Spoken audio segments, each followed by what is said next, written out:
आशीष, good morning. Morning sir. और ये stock ऐसा है जिसमें निवेशकों का ना सिर्फ पैसों का नुकसान हुआ है लेकिन पेशेंस भी बहुत ज़्यादा टेस्ट हो गया, क्योंकि ये आज का आईपीओ नहीं है। काफ़ी समय हो गया।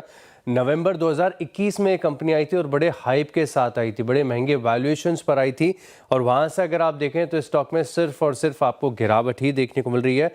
हाई से 68% नीचे है। 2021 का आईपीओ अभी भी अपने भाव से 30% नीचे चल रहा है।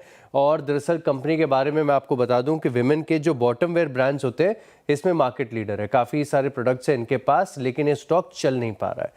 क्या कारण है जो चल नहीं पा रहा है? इसके पीछे अगर आप देखें तो जो ट्रिपल एस जी ग्रोथ है बड़ी डिसअपॉइंटिंग देखने को मिल रही है और लगातार बहुत कम है। यानी FY23-24 तक अगर आप देखें तो डबल डिजिट की ग्रोथ आती थी, लेकिन पिछले कई क्वार्टर्स से अगर आप देखें तो बहुत ही ज़्यादा निराशाजनक ग्रोथ देखने को मिल रही है।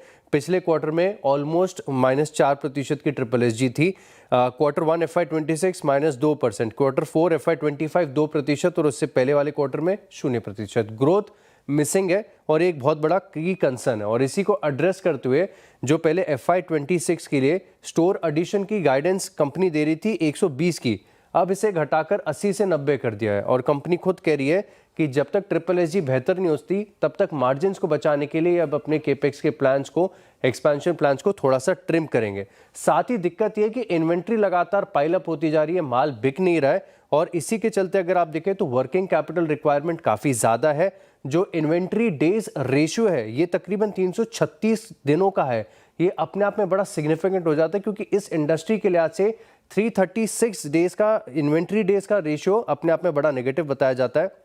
एबिटा ग्रोथ के लिहाज से देखें डिसअपॉइंटिंग रहा है। अब आप क्वार्टर 2 FY26 में सिर्फ 5% की ग्रोथ देखने को मिली थी, क्वार्टर 1 FY26 में 4% की डी ग्रोथ, क्वार्टर 4 में हल्की ग्रोथ, क्वार्टर 3 FY25 मात्र 3% की ग्रोथ यहाँ पर आपको नजर आई।